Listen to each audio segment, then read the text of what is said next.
Now we are going to solve the numerical problem 6.3, which is given in page number 12. Here, as per the problem, we have to draw the diagram. Here on the x-axis, one mass m1 is placed. It is kept at a distance of a meters from the origin. And one more mass m2 that is also placed on y-axis, that is placed at a distance of a meters from the origin. You are asked to calculate the gravitational field, total gravitational field at a point P due to these two masses. To calculate the gravitational field at point P, what we have to do? We have to place the unit mass. Unit mass means 1 kg mass can be placed at point P. The mass m1, this one will apply a attractive force. Because of the attractive force, the gravitational field due to the mass m1, that can be called as E1, that is acting in this direction. It is a vector. And then one more mass is also there, m2. That mass m2, that one also attracts the unit mass. That one also applies a gravitational force on the unit mass. Because of that E2 is also acting in this direction. So E1 and E2 both are vectors. E1 is acting in this direction, E2 is acting in this direction. So because of the two gravitational field, the total electric field, that one will be acting in this direction.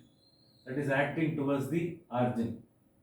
Now we have to calculate the total gravitational field that is acting on the point P. Since it is a vector, what we have to do? We have to add both the two vectorially. Are you clear? We have to consider the directions also.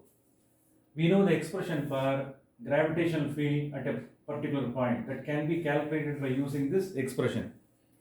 How to start the derivation? Here, first we have to calculate the E1. What is E1? E1 is the gravitational field at a particular point P due to mass m1. So we have to write gravitational field at point P due to the mass m1. So the description must be written. So E1 is equal to, we have to use this formula G, gravitational constant G. Instead of capital M, we have to use this symbol m1, because m1 alone applies the gravitational force on the unit mass, divided by, instead of r square, we have to measure at what distance the point P is located from m1. It is at the distance of a, therefore a square must be written. Look at the direction of E1, that is acting towards a negative y direction. Already negative symbol is there, therefore j cap must be written. Are you clear? That is acting in the negative y direction. In the same manner, we have to calculate the electric field at a point P due to gravitational field at a point P due to mass m2. So now I have to write E2. Here I have to write gravitational field at point P due to mass m2 can be calculated by writing the similar formula. Here it's a vector, no? We have to write like this: G m2 divided by that m2, it is at a distance of a from point P, therefore a square must be written. Look at the direction of E2, that mass m2 that attracts the unit mass in negative x direction. Therefore we have to write I cap. Already negative symbol is there. So now we have got two equations, E1 and E2. Now we have to calculate the total electric field. How to calculate the total electric field? Both of them have to be summated vectorially. So E, okay. So what is E total? E total means total gravitational field total gravitational field is acting towards O. E total can be calculated by vectorially both of them to be added. E1 vector plus E2 vector must be written. Substitute both the two formula.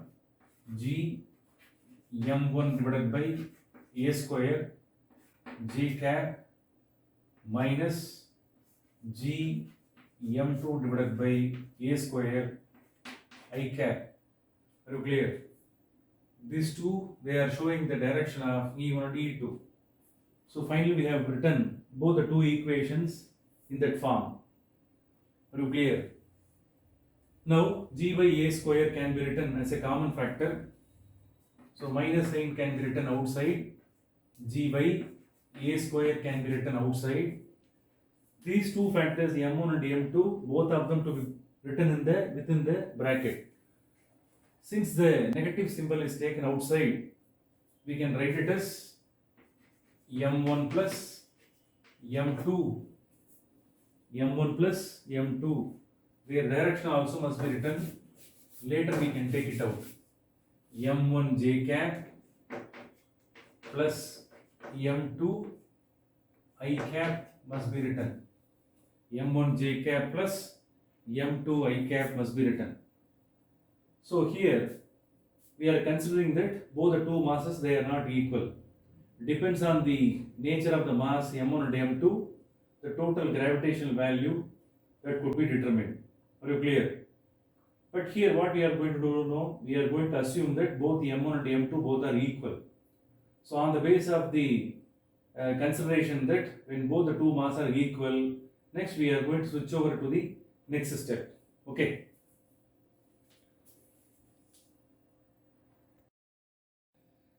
Now we have to consider that both the two masses are equal. When m1 is equal to m2, that can be simply written as m. Now in this equation, instead of m1 and m2, substitute m. E total vector is equal to minus g divided by a square. Instead of m1, substitute m j cap. Instead of m2 also, m to be substituted, I cap can be written. This m, that one becomes a common factor. This m that can be taken out. E total. Try to solve all this problem. That one will be very much helpful for understanding the superposition of gravitational field. M is taken outside. So finally, j cap plus I cap, both of them could be written within the bracket. J cap plus I cap is written within the bracket. Okay. Now we have to find out the value of this portion. Finding the answer, finding the value of, finding the magnitude of this portion is very essential.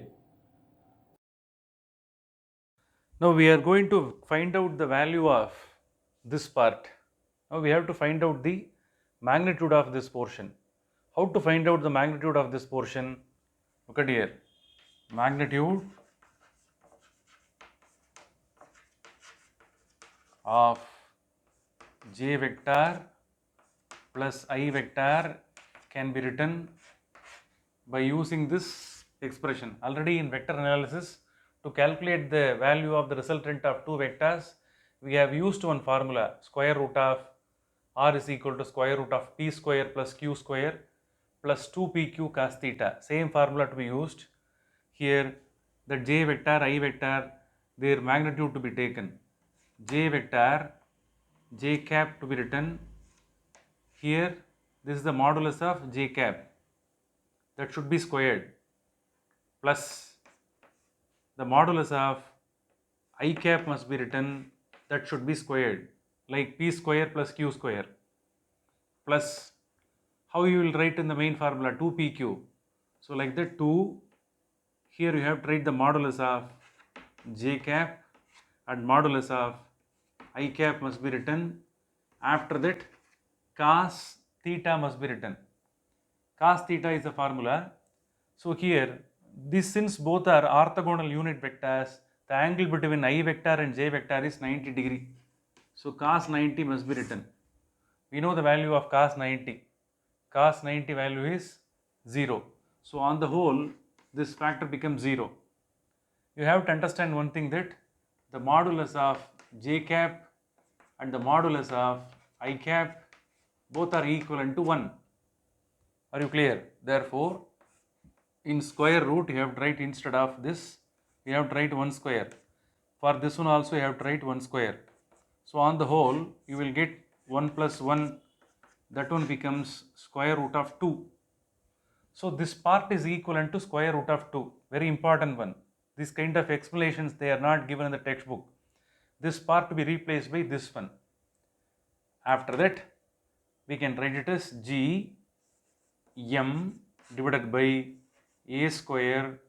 Instead of this we have to write this square root of 2. So this is the final expression. By using this expression we are able to find out the magnitude of the total gravitational field that is acting in this direction. So this is the direction in which the total gravitational field is acting, that is acting towards the origin. So this is the magnitude of the gravitational field that is acting towards this point O.